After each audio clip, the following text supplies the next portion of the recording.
제가 요즘 이제 학모 교육도 상품화되어 있는 일선이라고 할 수 있는 조선일보의 브런치 에듀라는 교육의 강의를 계속 나가고 있습니다. 제일 처음에 작년도에는 주로 제가 그쪽 주최 측의 컨셉이라는 게 있기 때문에 학부모님들에게 좀 실용적이면서 제 나름대로 그 속에 정신을 담아서 이제 입시 정보를 말 그대로 좋은 대학 보내기라든지 이런 좀 측면이 아니라 입시제도에 대한 어떤 좀 뭐랄까요, 좀 제대로 된 이해, 그리고 아이와 입시와의 어떤 그런 관계들을 좀 더 건강하게 다양성이라는 측면을 이해할 수 있는 그런 중심으로 이제 강의를 좀 했었습니다. 올해 들어와서 제가 좀 거기에 참여하고 싶은 생각이 좀 없어졌어요. 조선일보에서 하는 강의가 보통 한 8분 정도의 전문가들이 쭉 4주 정도 교육을 하는데 다른 분들 강의가 너무 좀 지나치게 뭐랄까요, 상업적이라기보다는 부모님들 마음을 이용을 하려고 하는 것들이 너무 노골적이어서, 그래서 제가 근데 담당자하고 사실 좀 친분이 생겼습니다. 그냥 거절할 수는 없어가지고요. 그러니까 제가 제 컨셉을 확 드러내는 식의 강의를 제안을 했어요. 제목은 이제 흔들리는 부모 역할 바로잡기라는, 그러니까 전혀 다른 개념이죠. 앞에 말씀드린 것처럼 많은 강사들이 이파리를 막 나열하면서 이걸 사라고 이제 쭉 할 때 저는 이제 뿌리 얘기를 좀 하겠다라고 얘기를 했는데, 최근 상황은 어떨까요? 그리고 제가 지금 강의를 계속 하고 있거든요. 퀴즈는 아니고요. 되게 재밌는 일이 벌어졌습니다.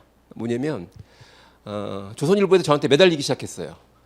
왜냐하면 그 앞에 강의가 제가 있으면 뭘까, 전체적으로 균형이 잡혀서 부모들한테 일정 정도 어필할 수 있는 강의가 되는데, 제 강의가 빠지면 뭘까요? 부모들도 반발하는 강의가 돼버린 겁니다. 그래서 제가 이게 필요한 게 있구나라는 생각을 했고요. 그래서 좀 여러 가지 또 다른 고민들을 좀 해보는데, 오늘 제가 준비한 내용은 어떤 거냐면요, 우리가 정말 우리 내부에 뭔가 문제가 있는 것들을 철저하게 깨닫고 거기서부터 뭔가 이렇게 뭐랄까요, 변화가 있지 않으면 사실은 우리가 누굴 도울 수 없다라는 생각을 최근에 많이 하게 됩니다. 여러분들도 이제 가슴 아프게 생각하시겠지만 정치권에 진입한 진보 진영의 그런, 뭐라고 설명해야 될까요? 저는 이제 부족함이 많은 사람들이 부족함을 모르고 하는 일들이 아닌가라는 생각이 드는데, 오늘은 제가 그래서 우리가 뭔가 부족한 점이 있는데 그게 뭘까를 한번 생각해보는 강의를 좀 잠깐 준비해봤습니다. 여기 화면 이거 혹시 기억하시는 분 이제 있는지 모르겠지만 지식채널 2에서 핀란드의 실험이라는 어떤 그런 제목으로 5분짜리 동영상이 있었죠. 중간중간에 제가 좀 캡처를 해봤습니다.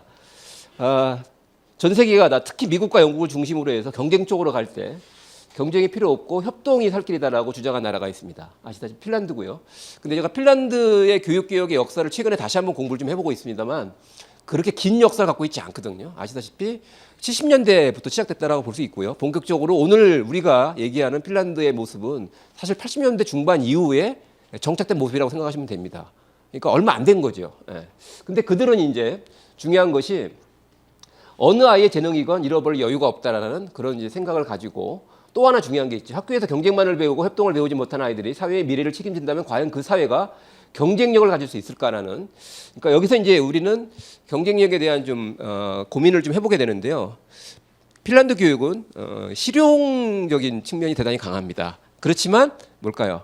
가치를 전혀 포기하지 않은, 제가 가끔 이제 그런 말씀을 드리는데, 정말 건강한 실용은 건강한 가치와 통한다, 이런 이제 평소 생각을 갖고 있는데, 그런 측면들을 가장 잘 보여주는 성공 사례가 아닌가 하는 생각이 드는데, 그때 제가 그래서 이제 방향을 한번 그쪽으로 돌려보면 어떨까, 이런 생각을 좀 해보게 됩니다.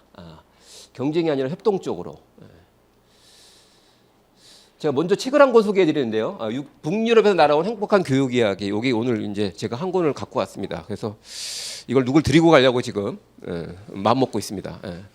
제가 우연히 아직 출판이 됐는데요. 아직 많이 알려지진 않은 책인데 저한테 추천사를 좀 부탁을 해서 제가 원고를 좀 읽었습니다. 읽고 너무 좋은 내용이 있어가지고 앞에 몇 구절 소개를 해드리는데, 잠깐 좀 보면 책 제목 중에 이런 이제 내용 중에 이런 내용이 나옵니다. 핀란드의 품격 교육이라는 말을 하더라고요. 교육에서 얻은 가장 큰 교훈은 다름을 존중하는 태도와 정신입니다. 그다음에 핀란드에서는 아이를 독립된 인격체로 대하고 선생님과 학생, 학생과 학생이 서로 존중하고 배려합니다.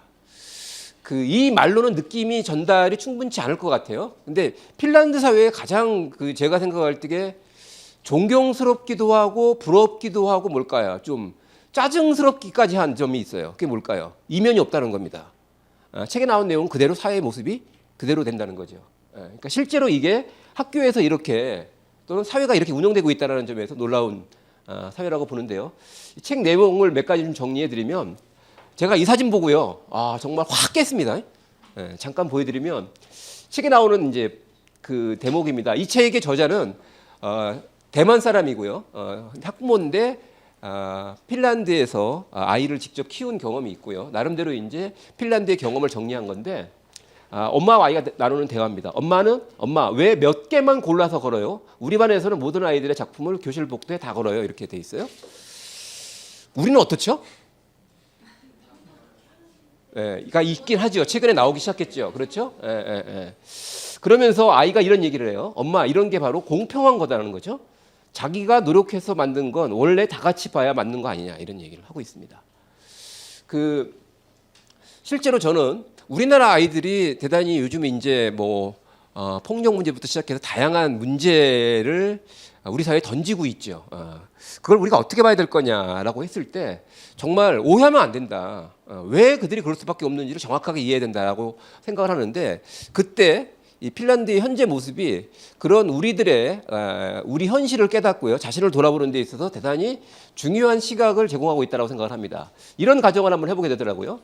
만약에 대한민국의 지금 학교에서 신음하고 있는 아이들이요, 정말 차별 없이 모두가 존중받는 그런 분위기에서 생활하게 된다면 지금 어떤 변화가 있을까 이런 생각을 해보게 됩니다. 두 번째는요, 요거 이제 그 문학이나 읽기 수업 쪽에 사용되는 읽기 교재와 그 안에 일부인데요.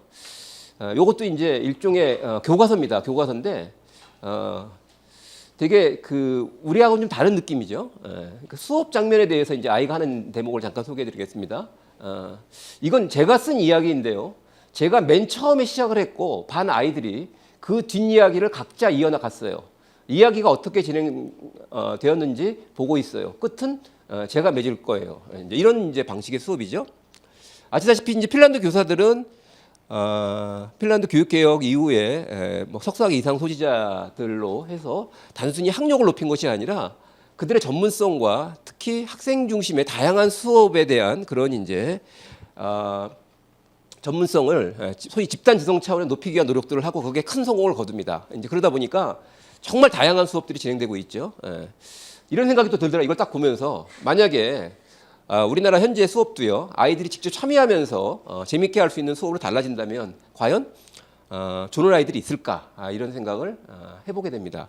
일부 제가 이제 혁신학교 쪽에 관심을 가지고 지켜보면은요, 소위 말해서 참여형 수업이 잘 설계되면은요, 그리고 선생님이 충분한 경험과 노하우를 가지고 잘 참여형 수업을 진행하면 좋은 애들 한 명도 없거든요. 왜?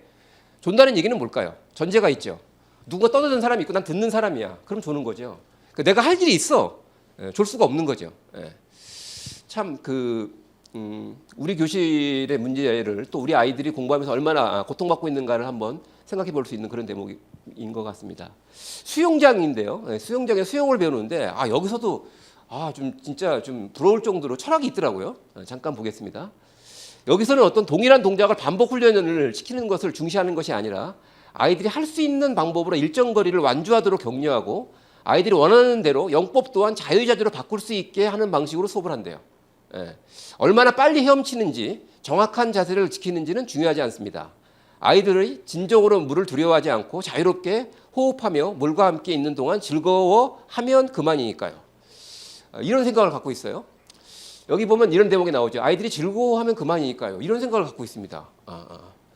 참 뭐랄까요. 정말 이게 아이 중심이라는 걸 우리가 말로는 참 얘기 많이 하는데 보통 이제 저희 아들이 사실 아픈 추억이 있습니다. 저희 아들에 대한. 저희 아들이 수영을 배우려고 몇 번 시도하다가 포기한 아이거든요. 그러니까 가면은 뭘까요? 정해진 코스가 있죠. 그러니까 2단계를 통과하지 못해요. 근데 우리 아이가 핀란드에서 수영을 배웠으면 그러지 않았겠다 이런 생각이 좀 들더라고요. 그러니까 어떤 규칙 같은 것들을 정해주고 자꾸 따르도록 하는데 여기는 그 규칙이 뭘까요? 규칙이 말 그대로 철저하게 아이를 중심으로 재해석되는 그런 모습을 볼 수가 있습니다.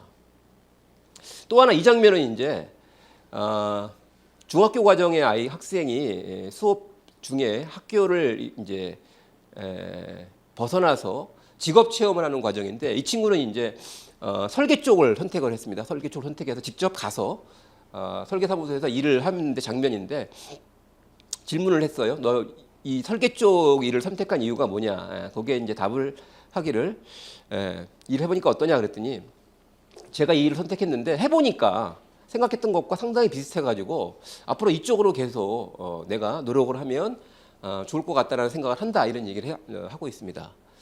그러니까 이런 질문을 해보게 되는 거죠. 만약에 우리나라 아이들도 학창 시절에 스스로 자기가 관심을 갖고 있는 직업이나 여러 가지 경험들을 선택하고 직접 체험을 통해서 뭔가 쌓아나갈 수 있다면 과연 아이들은 어떻게 달라질까 이런 생각을 또 한편 해보게 됩니다. 마지막으로 이제 교과서 장면인데요. 네, 여기 보면 이제 많은 숫자가 나옵니다. 숫자가 나오고 여기도 이제 숫자가 나오는데요. 수학 교과서인데 쭉 보니까 이게 다 그 실생활과 연계되어 있더라고요. 그래서 뭐 우리나라 수학이나 아니면 다른 교과서에 보면 뭐 도로 A 뭐 그다음에 뭐 이런 거 있지 않습니까? 나무 B 뭐 이런 거 전혀 그런 게 없대요. 여기는 도시, 기차, 고속철도, 하천, 다리와 터널, 동물의 행동에서부터 밀레니엄 베이비의 이름까지 핀란드에 있는 모든 것이 실명으로 문제에 등장하는 것입니다. 이런 방식으로 교육이 생활과 연결되어 있습니다. 이렇게 되어 있더라고요. 그러니까 실제로 보면 그 수학에서 우리는 어떤 그 연산 같은 거 연습을 시키기 위해서 실제 존재하지 않는 숫자들 만들어내죠, 그죠? 이상한 숫자들을 만들어내는데 거기는 실제 존재하지 않는 숫자는 문제가 되지 않는다는 거죠, 실질적으로. 이런 생각을 해보게 됩니다. 아이들이 공부를 하면서 야 이거 되게 유익하다. 이런 이제 느낌을 갖게 된다면 과연 아이들은 어떻게 달라질 것인가 이런 생각도 또한 한편으로 좀 해보게 됩니다. 그 뭐 부럽다 이런 걸 떠나서 저는 이제 이번에 다시 한번 우연한 기회에 그 핀란드에 대한 좀 아주 구체적인 경험담 중심의 책을 읽으면서 내가 우리 아이들을 제대로 이해하지 못한 측면이 분명히 존재했구나 이런 좀 반성을 또 한번 해보게 됐습니다. 실제로 제가 그 여러 가지 자료를 찾던 중에요. 독일에서 한 재미있는 실험을 연구를 하나 좀 보여드리겠습니다. 쭉 보시면 어떻게 돼 있냐면요. 독일의 이제 신경과학 학습센터라는 곳에서 연구한 건데 여기 유치원과 초등학교 학생들의 학습 동기는 대부분 높으나 중학교에 진학하면서 급격히 저하되며 학년이 올라갈수록 매년 떨어진다. 5학년 또는 6학년 학생은 수업 시간을 지루해하고 재미없어한다. 이런 현상들이 있죠, 그죠? 그러니까 이런 현상들에서 대부분의 부모와 교사들은 그때가 그럴 때다. 이렇게 진단을 한다는 거죠. 사춘기와 반항기. 근데 이제 여기서 중요한 게 뭐냐면 유치원 아동들은 내부 욕구에 따라 움직이며 학습시 자유롭게 움직일 수 있도록 허락되나 학생들은 장기간 앉아 있어야 하므로 학습시 자유의 규제가 많아 동기 저하의 원인이 된다. 이런 이제 얘기가 있습니다. 어떤 얘기냐면요. 좀 해설을 해드리면 사춘기와 반항기가 원인이 있는 게 아니라 이런 거라는 거죠. 뭐냐? 유치원과 초등학교 저학년 아이들은 공부할 때 뭘까요? 장난을 좀 치거나 자유롭게 뭘까요? 움직여도 용서가 됩니까? 안 됩니까? 인정이 되죠. 그죠? 근데 고학년이 되면 바른 자세. 너 지금 5학년이야. 6학년이야. 이렇게 얘기를 한다는 거죠. 바로 그러한 자유의 규제를 준 것이 뭘까요? 동기 저하의 원인이었다는 거죠. 그러니까 이 실험에서 5학년, 6학년 중학교 아이들도 뭘까요? 유치원, 초등학교 저학년 아이들처럼 자유롭게 수업에 참여할 수 있는 길을 열어주니까 대부분 다 수업을 지루해하지 않더라 이런 얘기죠. 그러면서 여기 보면은요. 학생들이 스스로 학습 교재나 학습 파트너를 선택할 수 있는 여건만 교사가 조성하여도 동기부여에 많은 도움이 되더라. 이런 얘기를 하고 있습니다. 전혀 다른 각도에서 이제 우리들의 고정관념을 깨는 그런 연구 결과가 있습니다. 자, 이 그림은 푸트름 학교라고 스웨덴에서도 이제 가장 앞서 있는 미래학교의 설계도인데요. 이 설계 자체가 학생 친화적이다라는 면에서 대단히 존경스럽습니다. 그 작년인가요? 그 혁신학교 국제 심포지움에서 발표한 자료 중에 제가 좀 기억에 남는 대목이 있어서 몇 대목 소개하겠습니다. 푸트름 학교 선생님들의 생각입니다. 모든 학생들의 학습 방식이 천차만별이기 때문에 다양한 교육 방법과 접근법을 개발해야 된다. 이렇게 얘기를 하고 있어요. 다 다르다는 거죠. 다 다르기 때문에 그들한테 맞는 방법을 개발해야 된다라고 얘기하고 있습니다. 두 번째, 아주 인상적인데요. 학교가 학생의 발달을 지속적으로 장기적으로 따라가는 것은 매우 중요하다. 이렇게 돼 있어요. 우리랑 뭔가 바뀌었죠. 그러니까 우리는 학생이 학교를 따라가죠. 근데 이게 불가능하다는 겁니다. 왜? 아이들은 배움의 방향과 속도가 다르기 때문에. 예. 그리고 심지어 교사가 수업 시간에 어떻게 반응해야 될지도 사실은 학생들의 요구가 결정하는 것이다. 이렇게 얘기를 좀 하고 있어요. 되게 발상이 다릅니다. 그렇죠? 예, 예. 이걸 보면서 이제 무슨 생각을 해보게 됐냐면요. 안 하는 것과 못 하는 것의 차이가 있을까요? 없을까요? 요거 제가 좀 애매하니까 좀 설명을 드리면은요. 할 수 있는데 안 하는 것을 안 하는 것으로 제가 설명을 했고요. 그 다음에 뭘까요? 하고 싶은데 안 되는 거 있죠. 예, 못 하는 것. 예. 차이가 있을까요? 없을까요? 차이가 있죠. 예. 저는 이렇게 정리를 해봅니다. 아이들을 보면서 할 수 있는데 안 하는 것. 요거 나쁜 놈들이죠. 어떻게 보면 꿀밤도 때려야 되고, 그죠? 벌도 줘야 되고, 또는 상이나 뭘까요? 채찍으로 동기부여를 해야 되는 거죠. 근데 제가 볼 적에는 이런 경우도 있지만 자신에게 맞지 않아서 어려움을 겪고 있는 것이다라는 해석도 가능하다는 거죠. 그럼 전혀 다른 접근이 필요하겠죠. 그렇죠? 저도 사실 이제 이런 생각이 되게 강했어요. 쟤는 왜 하면 될 것 같은데 왜 안 할까? 근데 이 생각이 정말로 잘못된 생각이었다는 것을 새삼 깨닫게 됩니다. 여기 보니까요. 여기 지금 돌에 뭐가 새겨져 있냐면요. 국가 수준 학업 성취도 평가 전국 1위라. 일제고사 3년 연속 전국 1위. 이걸 돌에 새겼더라고요. 대단하죠. 자, 이렇게 일제고사 때문에요. 일제고사가 있고요. 그러다 보니까 우리 사회가 이제 어떤 변화가 있었는지 한번 보겠습니다. 학원이 38년새 50배 증가했다. 수강생은 40배 증가했다. 여기 보면은요, 이렇게 되어 있습니다. 초, 중, 고교 가운데 가장 교원 수가 많은 게 초등학교죠. 17만 2천 명으로 되어 있는데요. 지금 학원 강사가 17만 2천 명을 이제 넘어섰습니다. 체력이 약골로 변하고 있다. 5급의 비중이 높아지고 있습니다. 5급이 제일 나쁜 겁니다. 저질입니다. 더불어 살기 위해서 세계 꼴찌죠. 뭐 이거 뭐 당연한 건데 이게 이제 제가 볼 적에는 지금 이제 소위 청소년 폭력이나 또는 나이 드신 분들 같은 경우 저는 사실 걱정됩니다. 나중에 이런 아이들은 부모까지도 외면하는 그런 현상들이 우리 사회에 뚜렷하게 지금 보이고 있습니다. 여러 통계에서도 나오고요. 4년 연속 또 꼴찌를 했어요. 그러니까 이게 제가 볼 적에는 이 컴퓨터 게임 중독이나 아이들이 만화책이라든지 인터넷에 빠져드는 본질적인 요인입니다. 그러니까 삶이 전반적으로 짜증스러운 거죠. 짜증스럽기 때문에 뭘까요? 그런 자극적인 놀이를 통해서 비로소 뭘까요? 위안을 삼는. 근데 그런 것들을 이해하면 아이를 도와줄 수 있더라고요. 제가 컴퓨터 게임 중독 아이들도 상담을 해보면은요, 좀 측은지심이 생겨요. 저는. 그러면 뭘까요? 아이들이 쉽게 마음의 문을 열어요. 근데 그게 아니라 어떻게 되는지 뭘까요? 못하게 말리려고 하는 그런 경우에는 철저하게 자기 방어를 합니다. 뭐 교실 붕괴된 건데 이거 좀 억울하지 않습니까? 선생님들 특히 사회 현상이 그대로 학교 안에 들어가서 그래도 학교는 제가 볼 때는 비교적 뭘까요? 자유로운 공간이에요. 거기서 터져 나오는 거죠, 사실. 어떻게 보면 선생님들이 좀 만만한 거겠죠. 이게 아주 잠원동 살인 사건이라고 아주 끔찍한 사건 혹시 기억하시는지 모르겠습니다. 이거 좀 기가 막히지 않습니까? 이거 혹시 기억하는 분 계시죠? 제가 알기로는요, 이 친구가 랭킹 5위 안에 대학을 들어간 것 같아요. 근데 그게 뭘까요? 쪽팔린 거죠. 스카이가 아니라고. 그렇게 해서 미국 뉴욕대에 유학을 갔습니다. 거기서 적응하지 못했어요. 한국에 들어왔어.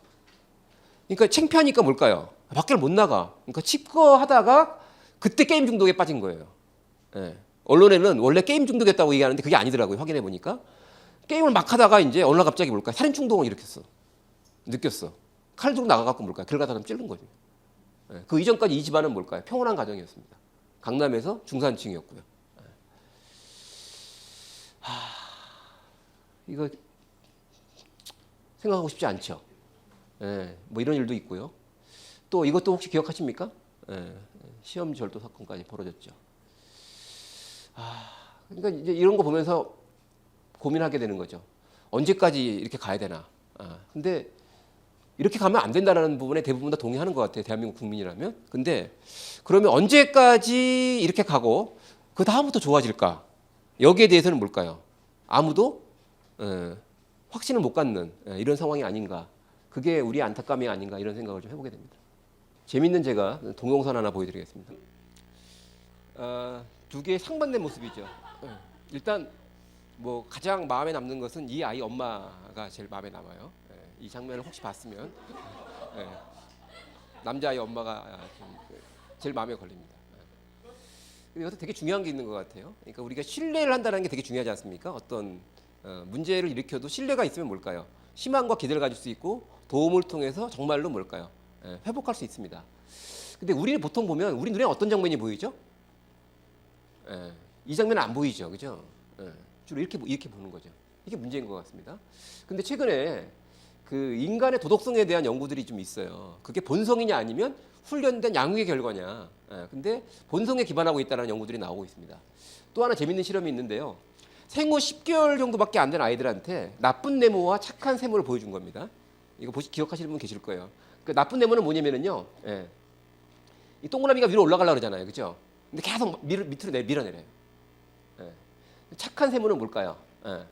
동그라미가 밑으로 떨어지려고 하면 뭘까요? 받치고 올라가 주는 거죠. 이런 걸 보여줬어요. 생후 10개월이면 뭘까요? 인지 능력이 발달할 때가 아니죠. 그죠? 도덕적 판단을 우리 기준으로 뭘까? 할지 못할 때라고 생각하죠. 근데 재밌게도요. 아이들이 100% 뭘 골랐을까요? 세모를 골랐어요. 누가 이의를 제기했습니다.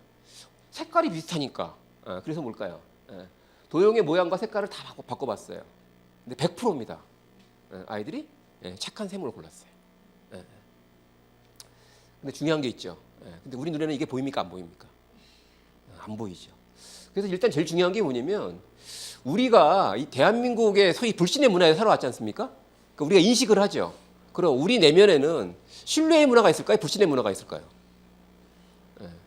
한번 잘 생각해 볼 필요가 있을 것 같아요. 그 NLP라는 게 있습니다. 제가 한때 공부를 좀 해봤는데요. 되게 여러 가지로 또 이 사람에 대한 이해에 도움이 되죠. 뉴로 링귀스틱 프로그램이라고 해서 사람의 머릿속에는 일종의 신경 언어 구조가 있어가지고 이걸 분석해 보면 그 사람의 의식 세계를 파악할 수 있다 이런 얘기를 하는데 NLP 전문가 얘기를 잠깐 보겠습니다. 의식하지 않고 있다고 해서 없는 것은 아니다. 우리가 이제 상식적으로 알고 있는 게 있죠. 뭐 잠재 의식 이런 얘기를 합니다, 그죠? 근데 중요한 게 뭐냐면 의식하지 않고 있다고 해서 없는 것은 아니다라는 사실을 우리는 알고 있어요. 근데 중요한 게 뭐냐면 대부분의 경우 사람들은 자신에게 일어나고 있는 일들을 모르고 있다는 거죠. 근데 중요한 것이 많은 경우 무의식적인 것이 그 사람이 세상을 보는 관점이나 행동에 영향을 미친다. 이렇게 얘기를 하고 있습니다. 중요한 게 바로 이거죠. 세상을 보는 관점이나 행동에 영향을 미치는 거죠. 그러니까 우리가 어떤 사물을 보고 판단할 때 우리는 보통 그걸 객관적으로 이해한다고 생각하기 쉽고요. 그 다음에 뭘까? 있는 그대로 이해한다고 생각하기 쉽죠. 그렇지만 절대적으로 그렇지 않다는 거죠. 철저하게 주관적이고 왜곡된 시각으로 바라보기가 쉽다는 거죠. 이 사람 머릿속에 지금 여기 보시면 이렇게 뭔가의 결정자가 있다는 겁니다. 우리 의식 속에. 이게 이제 결국 우리가 세상을 보는 관점이나 행동에 영향을 미치는 그런 뭔가 결정자가 있는데 그걸 이제 집단 무의식으로 한번 설명을 해볼 수 있을 것 같아요. 좀 순화된 표현은 뭘까요? 문화겠죠. 문화. 문화. 근데 우리 사회는 앞에 말씀드린 것처럼 신뢰의 문화입니까? 불신의 문화입니까? 불신의 문화죠. 상생의 문화입니까? 아니면 상극의 문화입니까? 상극의 문화죠. 그럼 그게 우리한테 영향을 미칠까요? 안 미칠까요? 이 진보 진영에 정치하는 사람들이 제가 볼 적에는 자신의 의식을 한 번쯤 의심해 본다면 절대 지금 같은 불행한 일이 벌어지지 않겠죠. 그러니까 실제로 NLP 전문가들이 분석한 사람의 의식 구조와 언어 활동에 대한 얘기입니다. 그러니까 외부에서 정보가 들어와요, 이렇게. 근데 그때 이미 외부 정보 중에서 이 지각 필터에서 상당히 많은 부분을 걸러낸다는 거죠. 그러니까 이미 이런 거죠. 어떤 사람이 되게 착한 행동을 보여요. 그러면 이 지각 필터가 삐딱한 사람은요, 제가 날 사기치려고 하는구나. 그래서 뭘까요? 그 도와주는 순수한 모습을 보는 게 아니라 머릿속에 뭔가 의도를 읽으려고 하는 거죠. 지각 필터에서 이미 뭘까요? 상당 부분 왜곡되더라. 두 번째, 이게 이제 내부의 정보 처리 과정을 거치는데 이때 중요한 게 있죠. 언어화라는 게 있죠. 그러니까 저는 사실 그 말의 의미를 잘 몰랐어요. 내 사전에는 불가능은 없다 이런 말이 있었죠. 저는 그게 무슨 말인지 몰랐어요. 근데 이거 공부하면서 알았습니다.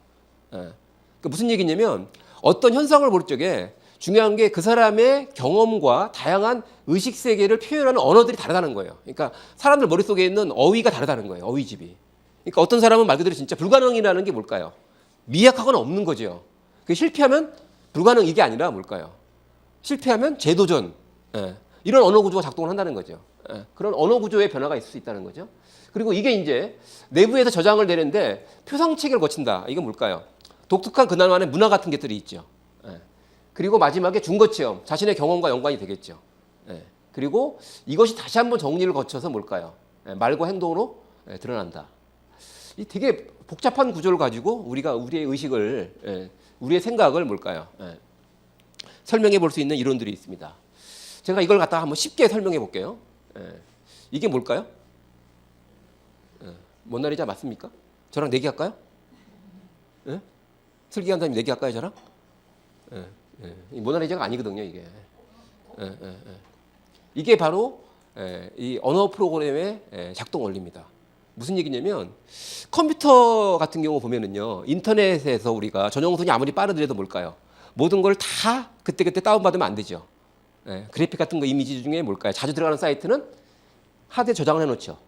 맞습니까? 거기다 불러오는 게 빠르잖아요, 그죠? 똑같다는 거예요. 그러니까 두뇌의 정보 처리도 이런 거죠. 모든 정보를 그때그때 다 판단하면 뭘까요? 과부하 걸린다는 거예요. 그래서 예를 들면 이런 이론이 있습니다. 사람을 딱 볼 때요, 우리가 아는 사람인지 모르는 사람인지 구분할 때는요, 이렇게 한다는 거예요. 일단 그 사람을 딱 보고 나서 볼 때 외곽선 정보만 읽는다는 겁니다. 그 내 머릿속에 저장되어 있는 외곽선 정보랑 뭘까요? 일치하는 사람이 딱 있으면 그 사람에 대한 기억을 뭘까요? 눈으로 읽는 게 아니라 내 기억에다 갖고 온다는 거죠. 이렇게 인식한다는 거거든요. 그러니까 실제로 우리는 이걸 봤을 때 이걸 본 게 아닙니다. 이게 자극이 돼서 뭘까요? 우리 뭘 건드렸죠? 우리 머릿속에 있는 우리가 기억하고 있는 모나리자를 건드린 거죠. 그리고 그게 우리한테 인식이 된 거죠. 그 얘기는 뭘까요?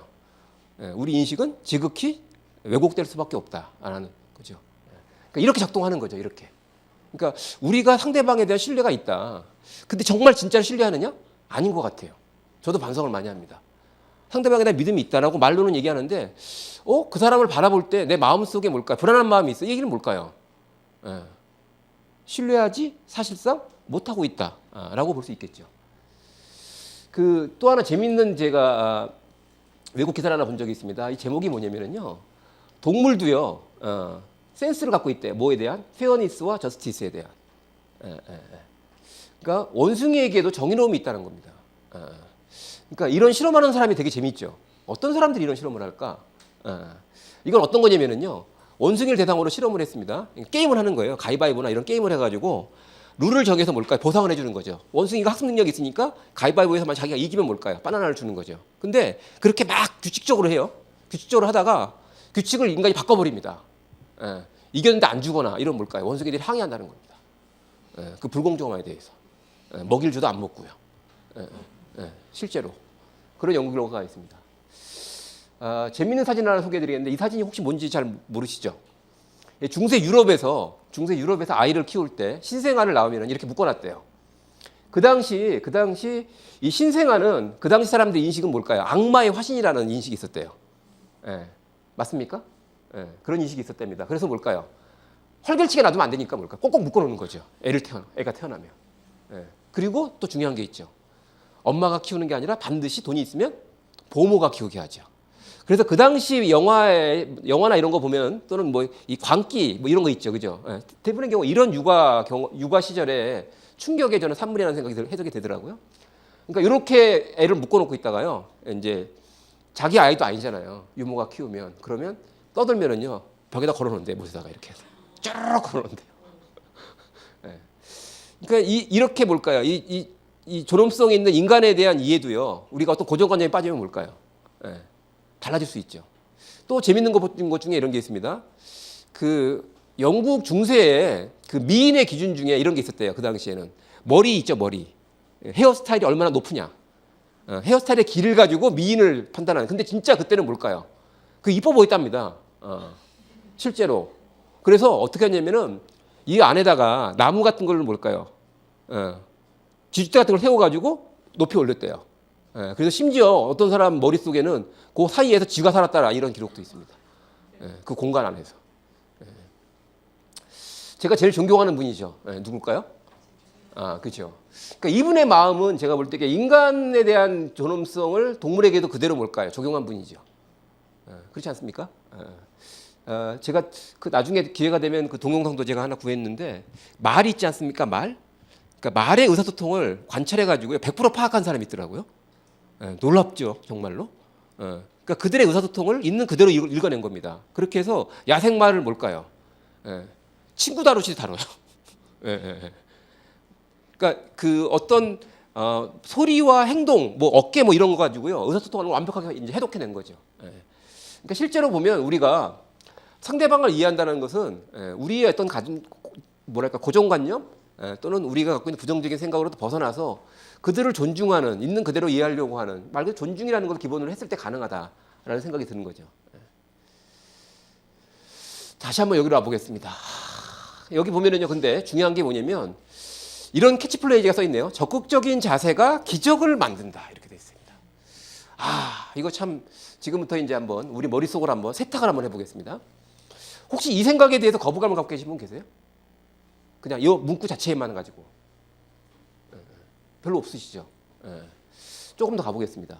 성조편 밑에다가요 뭐라고 써놨냐면 때려주세요 이렇게 돼 있네요. 가정통신. 네, 가정에서 학교로 때려주세요. 이거는 기억하시죠? 공부도 못하는 인간 쓰레기라는 말을 엄마가 아이한테 했습니다. 근데 이런 생각이요, 대단히 독특한 생각이거든요. 적극적인 사대가 기적을 이룬다는 사고 방식도 대단히 독특하죠. 아마 핀란드가 그런 얘기하면은요, 아마 그 사람도 이해하지 못할 거예요. 성적이 나쁜데 때려주세요라고 이걸 쓰는 것도 뭘까요? 정신착란 증세라고 이해할 겁니다. 그리고 아무리 뭘까요? 아이가 미워도 이런 얘기 할 수 없는 거죠. 여기서 우리는요, 이 승자와 패자의 논리라는 게 또 하나 우리의 의식 속에 내면에 있다는 것을 우리가 빨리 깨달아야 될 필요가 있습니다. 승자와 패자 항상 보면 이런 거죠. 승자는 넘어지면 일어나 앞을 보고 패자는 뒤를 봅니다. 혹시 이런 문구를 보면서 뭔가 느낌이 있으면 뭘까요? 사고방식에 문제가 있는 거다. 이렇게 진단을 해볼 수 있을 것 같습니다.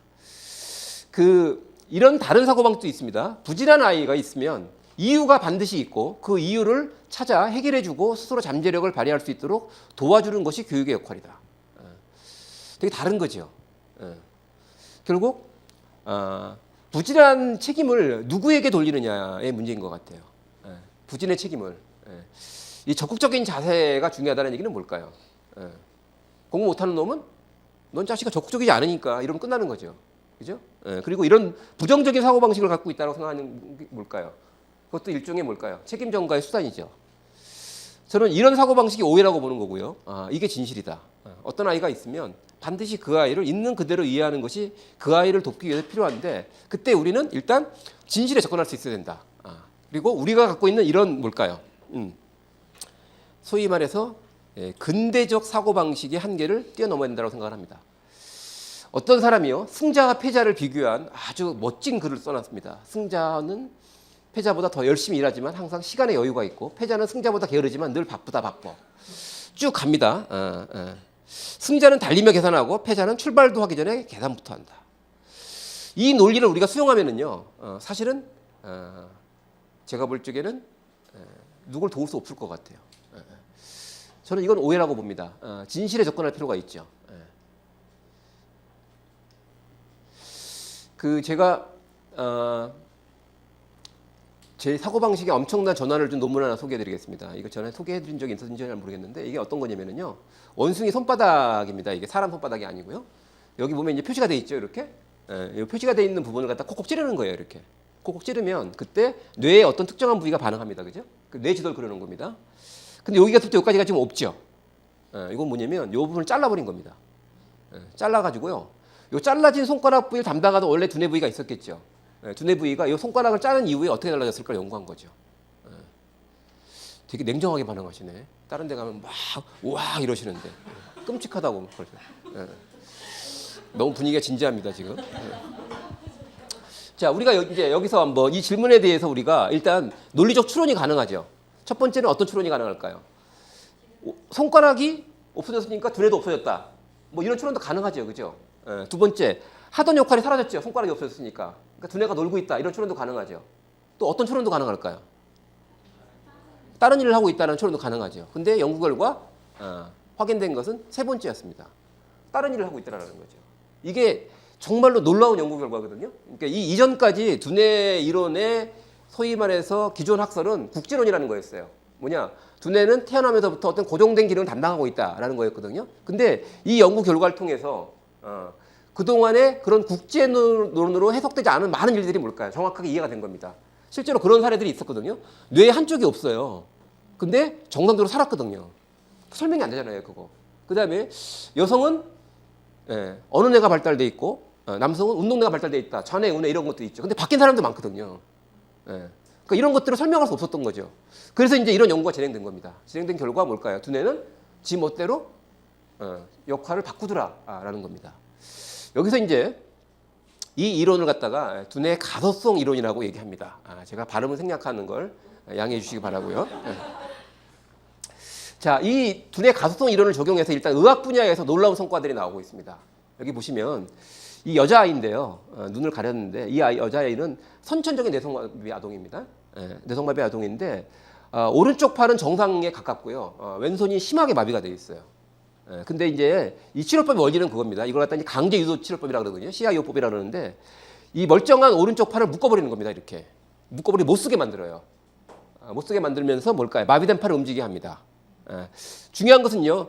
이 여자아이는 평소에 마비된 왼쪽 팔을 썼을까요? 안 썼을까요? 안 썼겠죠. 그죠? 거기에 문제가 있는 겁니다. 마비도 문제가 있지만. 근데 이제 치료를 위해서 뭘까요? 멀쩡한 팔을 묶어버리니까 그리고 마비된 팔을 쓰게 만듭니다. 자, 그러면 이제 억지로 마비된 팔을 씁니다. 그러면 이 신체의 움직임이 분명히 뭘까요? 어떤 경로를 통해서든 간에 두뇌에 전달이 되겠죠. 두뇌에 전달이 됩니다. 근데 중요한 것은 뭐냐면 이 왼쪽 팔에 마비를 가져온 오른쪽 뇌의 망가진 부위는 그냥 그대로 있어요. 그 회복되지는 않습니다. 근데 중요한 것은요. 어찌됐거나 마비된 팔을 뭘까요? 강제적으로 움직이게 만들어서 두뇌에 자극을 가하니까 문제는 뭘까요? 어떤 놈일지 모르겠는데 그 자극을 받는 놈이 있다는 거예요. 두뇌에서. 받아준다는 거죠. 그래서 일정 기간 동안 뭘까요? 그걸 반복하면 뭘까요? 마비가 풀리더라는 거죠. 자, 그 프레데릭 링컨이라는 아동의 아주 뭘까요? 기적과 같은 치료 사례가 있습니다. 이 아이가 임신 12주경에 뇌졸중으로 두뇌의 4분의 1이 죽은 뇌성마비 아동으로 태어난 아이입니다. 근데 이 치료법으로 치료를 했어요. 치료를 해서 어떻게 됐냐면요. 놀랍지 않습니까? 5, 6세급 야구 올스타 게임에 출전해서 타격왕의 최우 선수상을 받은 기록이 있습니다. 믿거나 말거나 아니거든요. 자, 여기서 이제 우리가 사실 어떤 인간에 대한 신뢰에 저는 과학적 근거가 밝혀진 거다라고 저는 보거든요. 그러니까 이 이론을 적용하면 아인슈타인의 해석이 달라지는 겁니다. 아인슈타인은 뭘까요? 타고난 천재가 아니라 똑같이 뭘까요? 태어난 평범한 두뇌를 갖고 태어났어. 근데 문제는 자극을 잘 받아가지고 뭘까요? 그 가소성이 있죠. 이 극도로 발달한 거죠. 정말로. 자, 그러면 이제 우리가 어떤 아이가 정말 사고를 치고 뭐 학교 폭력의 가해자일 수도 있고 피해자일 수도 있어요. 등등 많은 문제를 일으킵니다. 그들을 우리가 바라볼 때 정말로 그들이 정말로 우리가 도움을 주면 훌륭하게 성공할 수 있는 사람인가? 여기에 대한 우리의 판단이 있을까요, 없을까요? 명료하지 않지만 있겠지요. 근데 우리 사회에서 태어난 사람들은 대부분의 경우 긍정적으로 볼 가능성보다는 우리 문화가 불신의 문화잖아요, 그죠? 부정적으로 볼 가능성이 높다라는 겁니다.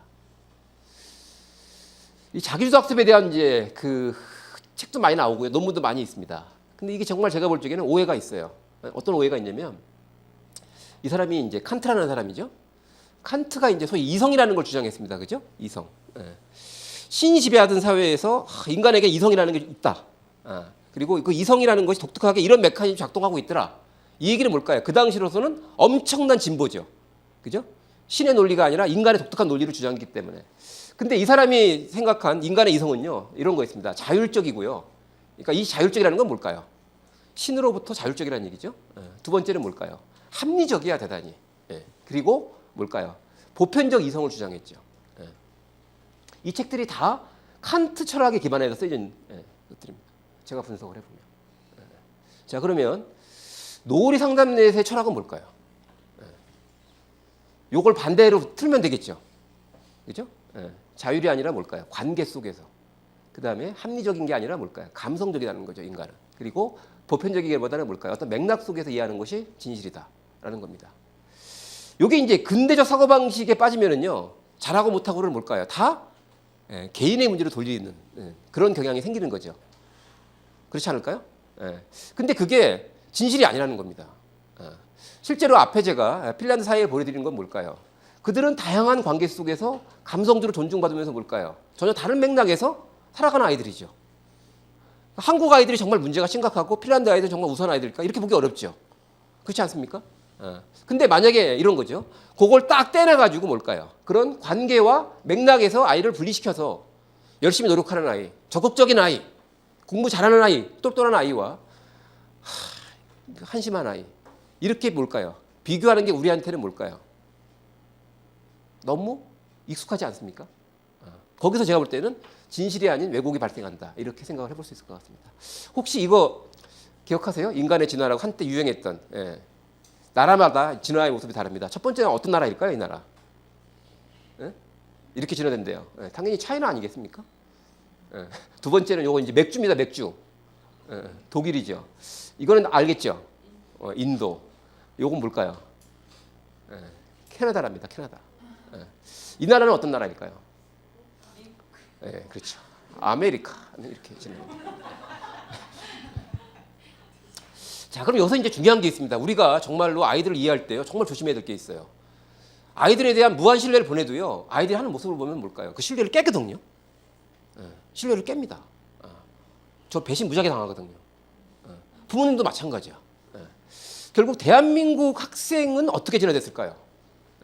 현재와 같은 이런 어떻게 보면 말도 안 되는 교육 환경에서 지금까지 오로지 경쟁과 결국 소수의 성공을 위한 다수의 들러리 인생을 살아온 아이들은 어떻게 진화됐을까요? 결론적으로 학습과 연관해서 말씀드리면 아이들은 대부분 다 타율적이고 수동적인 학습자로 진화되어 있습니다. 그래서 뭘까요? 우리가 신뢰하기 어려운 거예요. 제가 볼 적에. 근데 본성이 달라졌을까요? 그렇진 않다라고 생각을 합니다. 문제는 뭘까요? 이런 타율적이고 수동적인 학습자가 제가 볼 적에는요. 당연히 뭘까요? 능동적인 학습자가 될 수 있고 우리 상담넷에서는요. 그래서 정말 중요한 것 중에 하나가 뭘까요? 바로 그러한 이런 타율적이고 수동적인 학습자 때문에 부모들이 고민하는 거고요. 그래서 상담 요청이 구체적인 것들이 있죠. 애가 알아서 해. 아까 말씀드린 것처럼 뿌리가 튼튼합니다. 아이가. 그다음에 뭘까? 줄기와 가지가 잘 발달돼 있어요. 그럼 나머지는 그냥 지가 알아서 하는 거거든요. 근데 그게 안 되죠. 그게 안 되니까 뭘까요? 얘한테 어떤 입을 붙여줘야지만 될까? 이거 가지고 고민하는 거거든요. 근데 그 차원의 고민도 뭘까요? 대단히 중요할 수 있어서 그들에게 정말로 필요한 그러면서 오히려 뭘까요? 건강한 입을 달아가지고 다시 그것 때문에 뭘까요? 줄기와 뿌리가 다시 살아나는 이런 것들도 생각을 해봐야 되는 거 아닌가 이런 생각을 좀 해보게 됩니다. 그래서 정말로 우리가 그들에게 이런 타율적 수동적 학습자도 선택할 수 있는 방법은 뭘까요? 이들은 당연히 사교육이죠. 스스로 안 되니까 불가피한 선택인 겁니다. 근데 그들에게 우리가 대안을 줄 수 있어야 된다. 대안을 줄 수 있어야 된다라는 생각을 해보게 됩니다. 좀 정리를 해보면은요, 우리 먼저 눈을 좀 깨끗하게 닦아야 되겠죠, 그죠? 이거 보려고 하면 보이는 거거든요. 근데 우리가 일상적으로 보면 뭘까요? 이렇게 보이잖아요, 그죠? 정말 성선설을 믿는 게 중요한데 그 인디안 속담에 아주 멋진 말이 있습니다. 사람 마음 속에는 늑대 같은 마음도 있고 양 같은 마음도 있다. 누가 이길까요? 늑대와 양이 싸우면? 예? 자기가 먹여 주는 사람이 이긴다는 얘기가 있죠. 그런 것 같습니다. 결국 신뢰의 문제는요. 저 사람이 신뢰할 만한 사람인가?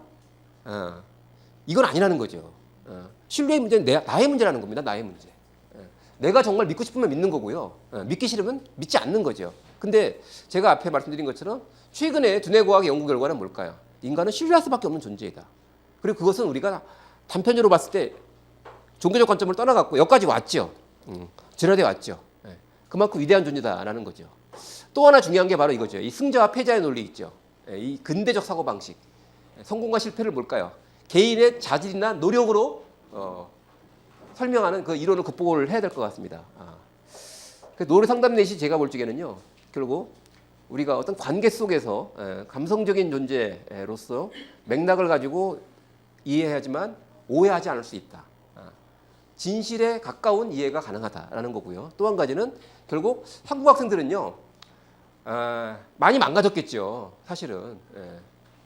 어떻게 보면 엄청난 피해자들입니다. 그들에게도 뭘까요? 그들에게도 어찌됐거나 우리가 상담 활동을 열심히 해서 그들도 어찌됐거나 학원이라는 또는 그런 타율적이고 수동적인 학습 행태를 더 심화시키는 그런 수단과 방법이 아니라 그들이 비록 체력은 떨어지고 의욕도 많이 꺾여 있지만 어찌됐거나 그들에게도 건강한 수단과 방법을 우리가 제공할 수 있는 그런 노력들을 해야 되는 것이 아닌가 이런 생각을 좀 해보게 됩니다. 그래서 결론적으로 저는 이런 우리가 생각하는 방향이 있지 않습니까? 진정한 신뢰에 기반해서 경쟁이 아니라 아이들 스스로 성장할 수 있는 쪽으로 가게 되면 누구나 성공할 수 있다라는 그런 방향을 좀 틀어서 그걸 우리 사회가 공유하고요. 또 한 가지는 어찌됐거나 지금 현실에서 고통받고 있는 타율적이고 수동적인 학습자로 전락한 하지만 그들에게도요 건강한 학습의 기회를 줄 수 있는 그런 방법을 개발하는 것이 앞으로 노후리 상담 넷이 지향해야 될 바가 아닌가 이런 생각을 해보게 됩니다. 딱 이렇게 한번 비교를 해보게 되더라고요. 삐쩍 말랐죠. 잘 자랐습니다. 누가 보더라도 뭘까? 이 나무 종자 탓이라고 볼 수 없죠. 환경의 문제라고 봐야 되겠죠. 생태계 문제로 봐야 되겠죠. 그리고 우리 노후리 상담 넷이 지금 아직까지는 좀 미약하지만 우리 사회에서 이렇게 말라 비틀어진 아이들을 건강하게 살리는 그런 건강한 생태계를 구성하는데 한 축이 될 수 있지 않을까 이런 좀 희망을 가져봅니다. 시간을 조금 오버했습니다. 죄송합니다. 마치겠습니다.